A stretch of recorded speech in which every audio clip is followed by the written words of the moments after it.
Hello everyone. आपको bears reagent के बारे में पता है?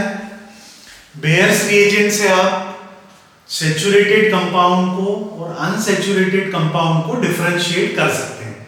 तो आज का हमारा टॉपिक है oxidation of alkyne with bears reagent. Bears reagent होता क्या है? बेयर्स रिएजेंट पता है आपको? बेयर्स रिएजेंट होता है alkaline solution of potassium permanganate KMnO4। KMnO4 का अल्कली में बना हुआ सॉल्यूशन। इसका कलर होता है पिंक। यदि अल्केन से आप रिएक्ट करेंगे तो इसका पिंक कलर डीकलराइज नहीं होगा, लेकिन यदि अल्कीन या अल्काइन के साथ रिएक्शन होती है तो पिंक कलर डीकलराइज हो जाता है और आपको ब्राउन कलर मिलता है due to the formation of manganese oxide MnO2। देखिए रिएक्शन कैसे होती है। यहां पर हमने लिया है कोल्ड और डाइल्यूट सॉल्यूशन ऑफ KMnO4। ये 1% सॉल्यूशन होता है KMnO4 का, बाकी वाटर होता है। तो KMnO4 की वाटर से रिएक्शन होगी, बनेगा अल्कली KOH MnO2 और नेसेंट ऑक्सीजन ये लिबरेट करेगा। अब मान लीजिए एग्जांपल हम इथीन का लें, तो इथीन को ये ऑक्सीडाइज करता है इथेन 1,2 डायोल में, यानी ग्लाइकॉल में। तो इथीन को ग्लाइकॉल में कन्वर्ट कर रहा है। कोई भी अल्कीन लेंगे आप तो वो डायोल में कन्वर्ट हो जाएगा। प्रोपीन लेंगे तो प्रोपीन 1,2 डायोल मिलेगा। इथीन लिया है तो ग्लाइकॉल मिल रहा है। इसको बैलेंस करने के लिए वाटर और नेसेंट ऑक्सीजन लिया, ये बैलेंस हो गया है। अब देखिए इसको ऑक्सीडाइज करने के लिए एक ही नेसेंट ऑक्सीजन की रिक्वायरमेंट है, और इस रिएक्शन को जब आप बैलेंस करेंगे तो ये प्रोवाइड कर रहा है 3 नेसेंट ऑक्सीजन। तो number of oxygen atom balance होना चाहिए, इसलिए इस इक्वेशन को हम 3 से मल्टीप्लाई करेंगे। 3 से मल्टीप्लाई करने के बाद ये फाइनल इक्वेशन है, इन दोनों को ऐड करेंगे तो ये फाइनल इक्वेशन आपको मिलेगी। KMnO4 के 2 मोल इथीन के 3 मोल को ऑक्सीडाइज कर रहे हैं इन प्रेजेंस ऑफ वाटर, बन रहा है अल्कली MnO2 और ग्लाइकॉल। मतलब KMnO4 इथीन को ऑक्सीडाइज कर रहा है ग्लाइकॉल में, और KMnO4 खुद ऑक्सीडाइजिंग एजेंट है, तो इसका रिडक्शन हो रहा है MnO2 में, मैंगनीज डाइऑक्साइड। इसका कलर होता है ब्राउन, तो पिंक कलर से ये ब्राउन में कन्वर्ट हो रहा है। तो देखिए अल्कीन अल्काइन ये तो कलरलेस कंपाउंड है, तो आपको पता कैसे चलेगा कि गिवन कंपाउंड अल्कीन या अल्काइन है या अनसैचुरेटेड कोई भी कंपाउंड है? तो KMnO4 का जो पिंक कलर होगा वो डीकलराइज हो जाएगा और MnO2 के कारण आपको ब्राउन कलर मिलेगा। उससे आप आइडेंटिफाई कर सकते हैं। तो समझ में आया? बेयर्स रिएजेंट की रिएक्शन जब भी किसी अनसैचुरेटेड कंपाउंड के साथ करेंगे तो पिंक कलर डीकलराइज होगा और ब्राउन कलर मिलेगा due to the formation of MnO2। अब इसका एप्लीकेशन क्या है? इसमें एक क्वेश्चन और भी पूछ सकते हैं आपसे। देखिए यहाँ पर ये 2 मोल KMnO4 इथीन के 3 मोल को ऑक्सीडाइज कर रहे हैं। ये ऑक्सीडाइजिंग एजेंट है, तो ये अल्कीन को, कोई भी अल्कीन हो उसको ऑक्सीडाइज करेगा, और अल्कीन इसको क्या करेगा? रिड्यूस करेगा। तो देखिए 3 मोल रिड्यूस कर रहा है 2 मोल को, या 2 मोल ऑक्सीडाइज कर रहा है 3 मोल को। तो 1 मोल के लिए ये कई बार पूछ लेते हैं, तो 3 mole ethene is oxidised by 2 mole of KMnO4। तो 1 मोल इथीन को ऑक्सीडाइज करने के लिए KMnO4 के कितने मोल लगेंगे? 2/3 मोल।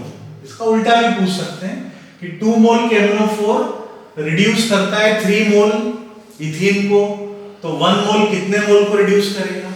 2 मोल रिड्यूस कर रहा है 3 मोल को, तो 1 मोल रिड्यूस करेगा 3/2 मोल, यानी 1.5 मोल इथीन को। समझ में आया? अब देखिए इसको अप्लाई कैसे करेंगे, कंपाउंड क्या बनता है वो समझना है आपको। यहाँ सिंपलेस्ट अल्कीन हमने लिया इथीन, ये लिया है प्रोपीन, यहाँ लिया है 2-मिथाइल ब्यूटूइन।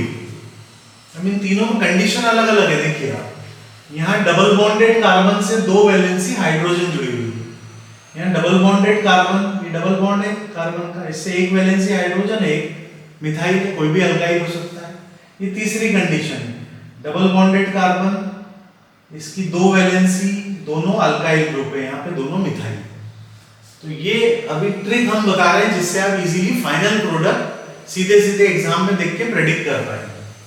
तो डबल बॉन्डेड कार्बन की दोनों वैलेंसी हाइड्रोजन है, यहाँ पर एक हाइड्रोजन एक मिथाइल है। इधर मत देखिए, केवल एक कार्बन को देखिए, इधर दो हाइड्रोजन है, इधर हाइड्रोजन मिथाइल है, इधर दोनों मिथाइल है, इस कार्बन की दोनों वैलेंसी। इसके अलावा कोई फोर्थ कंडीशन नहीं होगी। डबल बॉन्डेड कार्बन से हाइड्रोजन जुड़ सकते हैं दोनों, या एक अल्काइल एक हाइड्रोजन, या दोनों अल्काइल ग्रुप अटैच हो सकते हैं। अब जब कोल्ड और डाइल्यूट कंडीशन में ऑक्सीडेशन होगा बेयर्स रिएजेंट के साथ, तो ये ग्रुप किसमें ऑक्सीडाइज होगा? CH2OH में। यदि एक अल्काइल है तो RCHOH, और दो अल्काइल है तो भी OH अटैच हो रहा है। मतलब आपको कुछ नहीं करना है, जो पाई बॉन्ड है कोल्ड और डाइल्यूट यदि कंडीशन है तो पाई बॉन्ड ब्रेक कीजिए और दोनों कार्बन से एक एक OH जोड़ दीजिए, मतलब फाइनल प्रोडक्ट डायर होगा। देखिए ये इथीन है, कोल्ड एंड डाइल्यूट कंडीशन है, पाई बॉन्ड ब्रेक कीजिए, एक एक वैलेंसी दोनों की फ्री होगी, दो OH ग्रुप जोड़ दीजिए, मतलब इथीन से क्या बना? इथेन 1,2 डायोल या ग्लाइकॉल। ये प्रोपीन लिया, फिर से पाई बॉन्ड ब्रेक करना है, दोनों से एक एक OH जोड़ना है। समझ में आ गया? प्रोपेन 1,2 डायोल, यहाँ पर इस पे दो मिथाइल थे तो भी पाई बॉन्ड ब्रेक किया और एक एक OH दोनों से जोड़ना है। सिंपल है। इसका नाम क्या होगा? 4 कार्बन की chain butane, 2 methyl butane 2,3 diol. तो कोई भी ग्रुप हो, कोल्ड एंड डाइल्यूट कंडीशन है, कोई भी अल्कीन हो, आपको पाई बॉन्ड ब्रेक करना है और दो OH ग्रुप जोड़ना है। समझ में आया ना? बिल्कुल आसान है। अब देखिए दूसरी condition, hot and concentrated alkaline केमनोफोर। Hot है मतलब हाई टेम्परेचर पर रिएक्शन हो रही है, कंसंट्रेटेड है मतलब केमनोफोर का अमाउंट ज्यादा है, तो वहां पर तो अल्कोहल बना, तो यहां पर अल्डिहाइड, कीटोन, एसिड, कुछ हायर ऑक्सीडेशन वाले प्रोडक्ट बन सकते हैं। सबसे पहले वही तीन कंपाउंड हमने लिए, इथीन, प्रोपीन और 2 मिथाइल ब्यूटोन। यहाँ पे कंडीशन बस आप देखिए और ट्रिक याद कीजिए। डबल बॉन्डेड कार्बन की दोनों वैलेंसी हाइड्रोजन हो सकती है, या एक अल्काइल एक हाइड्रोजन हो सकती है, या दो अल्काइल ग्रुप हो सकते हैं। इसके अलावा तो कोई फोर्थ कंडीशन होगी नहीं। तो डबल बॉन्डेड कार्बन की दोनों वैलेंसी यदि हाइड्रोजन है तो इस ग्रुप का ऑक्सीडेशन होता है CO2 वाटर।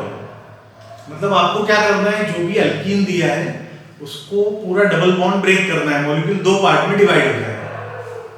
तो दो पार्ट में डिवाइड होने के बाद आपको ये देखना है कि ग्रुप कौन सा है। ग्रुप में यदि कार्बन से दो हाइड्रोजन जुड़े हैं तो CO2 वाटर बनेगा, एक अल्काइल जुड़ा है तो वो कार्बोक्सिलिक एसिड में ऑक्सीडाइज होगा, RCOOH। कार्बन उतने ही रहेंगे, कार्बन कम या ज्यादा नहीं होगा। यहाँ देखिए ये ग्रुप है, यदि कार्बन की दोनों वैलेंसी अल्काइल है तो ये कीटोन में ऑक्सीडाइज हो जाएगा। तो कितना आसान है, देखिए एक कार्बन की दोनों वैलेंसी हाइड्रोजन CO2 वाटर, एक कार्बन की एक वैलेंसी हाइड्रोजन एक अल्काइल RCOOH कार्बोक्सिलिक एसिड, और दोनों अल्काइल यदि वैलेंसी है तो कीटोन में ऑक्सीडेशन होगा। समझ में आया? अब इसको अप्लाई करते हैं। यहाँ दिया है इथीन, कंडीशन क्या है? Hot and concentrated alkaline केमनोफोर। तो आप क्या करेंगे, डबल बॉन्ड को पूरा तोड़ देंगे, डबल बॉन्ड से मॉलिक्यूल को दो पार्ट में डिवाइड कर देंगे और फिर देखेंगे जो ट्रिक हमने बताई। तो ट्रिक देखिए, ये इस कार्बन से दो हाइड्रोजन जुड़े हैं तो ऑक्सीडाइज होगा CO2 वाटर में। अब दो कार्बन है तो दो CO2, चार हाइड्रोजन है, दो मॉलिक्यूल वाटर। समझ में आ गया? बिल्कुल इजी। इस कंपाउंड को देखिए प्रोपीन, ये डबल बॉन्ड से ब्रेक कर दीजिए। हॉट है मतलब हाई टेम्परेचर है, कंसंट्रेटेड केमनोफोर है, अमाउंट ज्यादा है, डबल बॉन्ड से पूरा मॉलिक्यूल दो पार्ट में डिवाइड हो जाएगा। अब ग्रुप देखिए कौन सा ग्रुप है, फर्स्ट, तो इससे क्या मिलेगा? CO2 water. और इधर वाला ग्रुप देखिए, ये डबल बॉन्डेड कार्बन की एक वैलेंसी अल्काइल एक हाइड्रोजन है तो ये एसिड में ऑक्सीडाइज होगा, तो मिथाइल हाइड्रोजन, तो ये ऑक्सीडाइज होगा एसिटिक एसिड, तो इससे मिलेगा एसिटिक एसिड, कार्बोक्सिलिक एसिड, और इससे CO2 वाटर। अब इधर देखिए यहाँ क्या मिलेगा, डबल बॉन्डेड कार्बन से मॉलिक्यूल को दो पार्ट में डिवाइड किया। इस कार्बन की एक वैलेंसी हाइड्रोजन है, एक अल्काइल है, तो ये तो एसिड में ऑक्सीडाइज होगा। कितने कार्बन वाला एसिड? 2 कार्बन वाला एसिड, तो इससे एसिटिक एसिड मिल जाएगा। और इधर देखिए इस कार्बन की दोनों वैलेंसी अल्काइल है, जैसे यहाँ पर, तो इससे कीटोन मिल जाएगा। तो यहाँ पर एक मिलेगा आपको एसीटोन, 3 कार्बन वाला कीटोन, और 2 कार्बन वाला कार्बोक्सिलिक एसिड, इथेनोइक एसिड या एसिटिक एसिड। समझ में आया? बिल्कुल इजी है। वीडियो 1-2 बार आप देखेंगे तो सारी चीजें आपको याद हो जाएंगी। ठीक है, आज के लिए काफी है। Thank you for watching.